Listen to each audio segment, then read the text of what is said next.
મીઠી મધુરી વાત ભાગ 62 62 વચનામૃત ચાલે છે મધ્યનું 30 અને તારીખ છે 16/2/2026. સોનું અને સ્ત્રી બંધન કોને કરે અને કોને ન કરે તે વાત ચાલતી હતી. પોતાના આત્માને બરાબર પ્રકૃતિ પુરુષ થકી પર શુદ્ધ ચૈતન્ય બ્રહ્મ માને અને તેને જ એક સત્ય જાણે ને તે બ્રહ્મને જ પોતાનું સ્વરૂપ માને. આ બ્રહ્મ જે કીધું એ પોતાનું સ્વરૂપ માને ને તે બ્રહ્મરૂપ થઈ અને પરબ્રહ્મ એવા જે શ્રી કૃષ્ણ ભગવાન તેનું ભજન કરે. પરબ્રહ્મ એવા બરાબર. કાલે વાત કરી હતી શ્રી કૃષ્ણ કેને સમજવાને સ્વામિનારાયણ ભગવાનને, કારણ પોતે પોતાની વાત ન કરે એટલે અવતાર સ્વરૂપ નામ લીધું. એટલે આપણે જેના છીએ એનું ભજન કરવાનું. વાત ટૂંકમાં એ વાત બસ.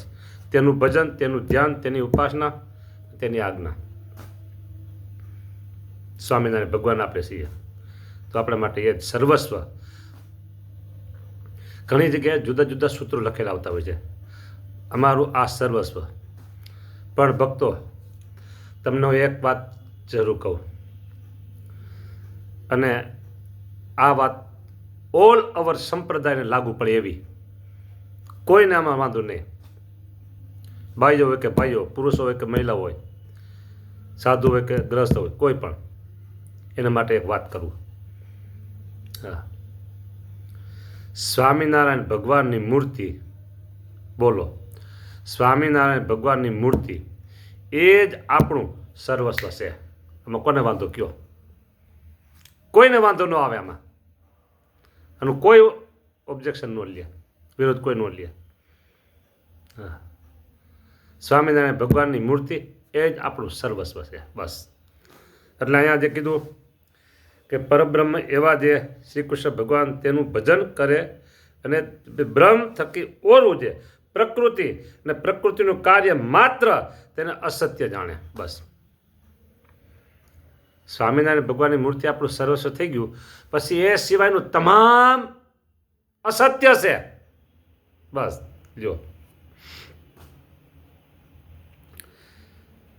શુદ્ધ ચૈતન્ય બ્રહ્મ તેને જ એક સત્ય જાણે. આ એક સત્ય છે અને તે બ્રહ્મને જ પોતાનું સ્વરૂપ માને. હું બ્રહ્મરૂપ છું, રટે બ્રહ્મ થઈને પર બ્રહ્મને રે લોલ. બસ આ જ મારું સ્વરૂપ છે, આત્મા સ્વરૂપ છે. બ્રહ્મ મારું સ્વરૂપ છે, આત્મા રૂપ છું, બ્રહ્મરૂપ છું, અક્ષરધામ રૂપ છું, તેજ રૂપ છું. ગમે તે માનો, મોજમાં આવે તે શબ્દ પકડી દો બસ. પણ મોટે ભાગે એવું આપણે માની શકીએ કે હું અક્ષર રૂપ છું, આત્મા રૂપ છું, બ્રહ્મ રૂપ છું. એટલે આમાં આવી ગયું ભગવાન સ્વામિનારાયણ જે દિવ્ય પ્રકાશ, એનું ધામ, એમાં કોઈનો પ્રવેશ નથી, કોઈનો. એટલે એને શુદ્ધ ચૈતન્ય કીધું. હા,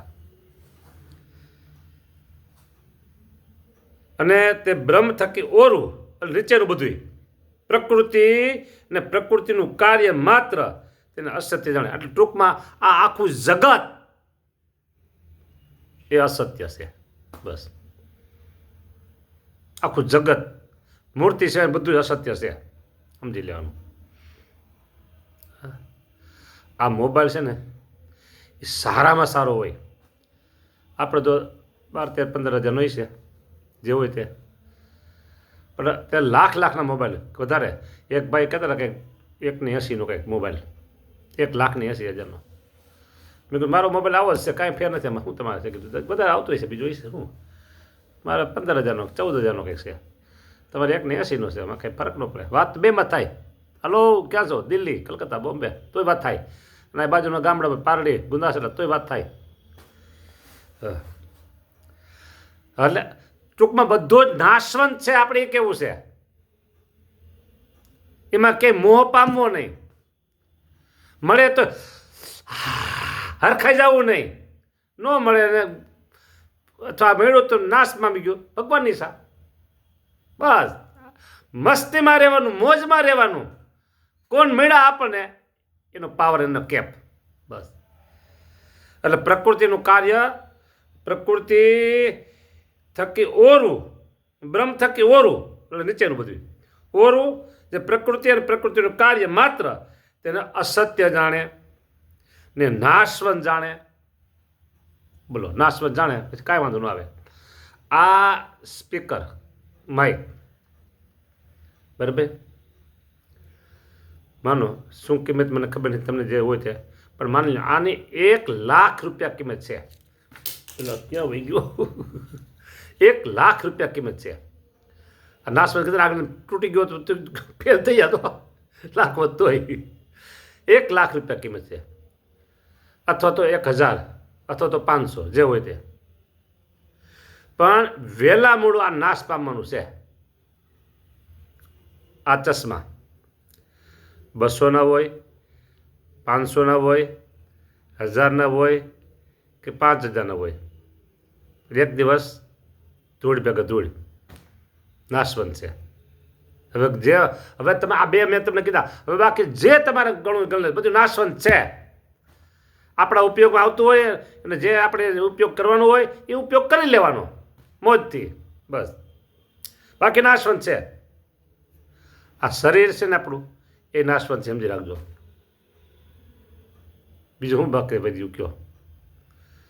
હા, આ દુનિયા આખી નાશવંત છે. બોલો, તો બધું નાશ પામવાનું છે પ્રકૃતિનું કાર્ય. એટલે બ્રહ્મ થકી ઓરું, બરાબર. હા,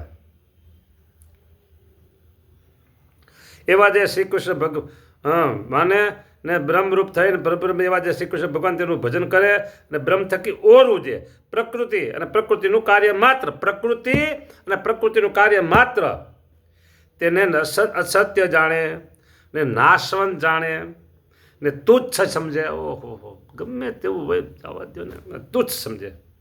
અને માઇક છે નાશવંત, માઇક નામ રૂપ તેને વિશે અતિશય દોષ દ્રષ્ટિ રાખે. જેનું નામ પડ્યું છે તમામ નાશવંત છે, દોષ દ્રષ્ટિ. હા, બોલો. ને તે સર્વ નામ રૂપને વિશે અતિશય વૈરાગ પામે. તે સર્વ નામ રૂપને વિશે એટલે કે પ્રકૃતિ પુરુષ અને પ્રકૃતિ પુરુષનું જે કાર્ય, એટલે ટૂંકમાં એમ કેવું કે ભાઈ પ્રકૃતિ પુરુષ કોણ છે અને પ્રકૃતિનું કાર્ય શું છે, એ માથાકૂટમાં ક્યાં પડવા જવું, ક્યાં ગોતવા જવું. ટૂંકમાં તમને કહી દઉં, આખી દુનિયા નાશવંત છે. એક ભગવાન અને ભગવાનના સત્પુરુષ. જ્યારે દુનિયાનો નાશ થાય ત્યારે 2 ભગવાન જે ધામ છે ને તે ધામમાં રહે છે, બસ ધામમાં રહે છે. બાકી બધું નાશ પામવાનું છે. રે બ્રહ્મથી કીટ લગે જોયું, સર્વે જૂઠું જાણી ભોગવ્યું. બસ એક દિવસ કેદી આવશે, જેથી આવે તેથી આપણે શું કે આપણે મોજથી જીવી લ્યો ને. હા, આપણા રાજમાં જ કાંઈ નથી આવવાનું. કાંઈ પેઢીઓને પેઢી વહી જાય તો એ આપણું આપણે સહી સલામત છીએ.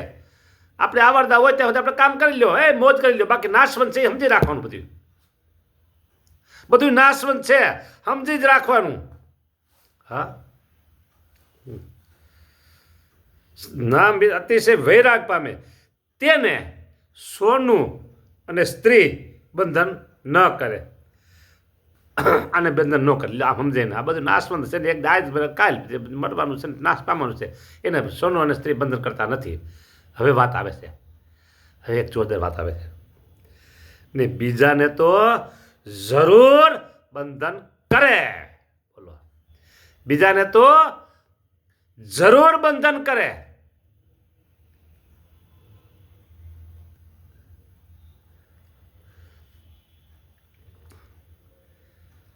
સાવ સહેલી વાતો. આ દેહ છે એ હું નથી, ઇન બોડી. આની અંદર જે આત્મા છે એ હું સૌ, એ મારું રૂપ છે. આટલું સમજવાનું છે. આ દેખાય છે દેહ હું નથી, દેખાય છે તો એ હું નથી. અને અંદર જે આત્મા છે એ નથી દેખાતો તો એ હું સૌ. નથી દેખાતું ને એમાં હા પાડવાની છે, દેખાય છે ને એમાં ના પાડવાની છે. આટલું સમજવાનું છે, આટલું સમજવાનું છે. બસ લ્યો તો અરે એટલું. પછી આ બધું જે દેખાય છે એમાં બધા એમાં વૈરાગ, પ્રીતિ નહીં ક્યાંય. આની જરૂર છે ત્યારે કામકાજ લ્યો. આ મોબાઈલ જે છે અત્યારે સામે રેકોર્ડ થાય છે એની જરૂર છે, કામ લઈ લ્યો. આ ચશ્મા કામ લઈ લ્યો. બીજો એ વસ્તુ દેખાતી નથી કે તમને એ કે બરાબર. હા, આ છે ને ફૂલનો હુંડો છે. ફૂલ હાર બરાબર. એક દી નાશ પામવાનું છે. જે દેખાય છે એ બધું નાશ પામવાનું જ છે. આ તમે કીધું જે હોત બીજું કંઈ હોત બધું બતાવત. હા, જે દેખાય છે બધું નાશ પામવાનું છે. આ વૈરાગ. અને હું કોણ? હું ભગવાનનો ભક્ત, હું આત્મારૂપ, હું બ્રહ્મરૂપ, હું ભગવાનનું ધામરૂપ. મારામાં ભગવાન અખંડ વિરાજમાન છે. મારામાં ભગવાન અખંડ વિરાજમાન છે. આમ સારંગપુરના વચનામૃતમાં બીજી જગ્યાએ બીજી 2-3-4 જગ્યાએ વાત કરેલી છે મહારાજે. અખંડ અખંડ શબ્દ મૂક્યો છે. કેવો શબ્દ મૂક્યો છે? અખંડ શબ્દ મૂક્યો છે. મારામાં અખંડ ભગવાન બિરાજમાન છે એવો શબ્દ મૂક્યો મહારાજે. એવો અખંડ શબ્દ મૂક્યો. બોલો લ્યો. ને આ દેખાય છે દેહ એવું નથી. હા, આત્મારૂપમાં માનવામાં બહુ કંઈ કઠણ છે નહીં. હેલું જ છે આમ તો. બરાબર, બહુ હેલું છે. સમજાય જાય તો હેલું છે. હા, મનન સતત એ અનુસંધાન રહેવું જોઈએ કે હું આ દેહ છે એ હું નથી. હું આત્મા છું, આત્મા છું, આત્મા છું, બ્રહ્મરૂપ છું, બ્રહ્મરૂપ, તેજરૂપ છું, ભગવાન ધામરૂપ છું. મારામાં સ્વામિનારાયણ ભગવાન અંતરેમીપણે અખંડ બિરાજમાન છે. અખંડ બિરાજમાન છે. આ ચોક્કસ સમજી રાખવાનું. બદલ્યો આટલું કરી બરાબર. જય સ્વામિનારાયણ. આજે લગભગ 1 મિનિટ જેટલું ઓછું.